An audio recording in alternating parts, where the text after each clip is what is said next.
Good evening. So, kanay nga unit.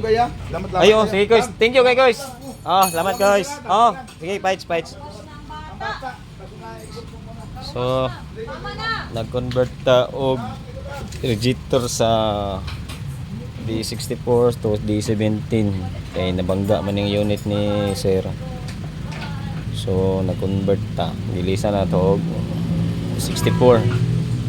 So, wa jud tay mahimo ani, alarm lang jud ni. So, wala jud ni atong choice sir. Alarm lang sa kay wa man tay pang bracket ani. Wa tay pang kuan. So, importante nga dili malihok ang radiator, stable siya. And then gikuan na mo. Setting na mo kung naboy masangit, kloyan wala man. So, mo na ni. So, okay na. Wala na leaking. Kaya ang D17 mga crack mo kutong kuandri. Yang plastic. So, yan. Na panitaan dyan og pamagi.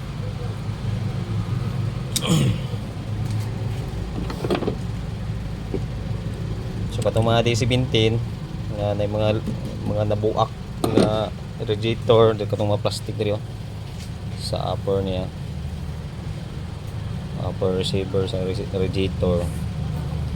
So naapay plastic diri na nosol kaning sa tihos. So mga buak to diri ni convert kani diri ah. So kani ang longgang ngonong nabuak kay nabangga ni sa lubi. Yan, nabangga sa lubi, damage ang radiator. So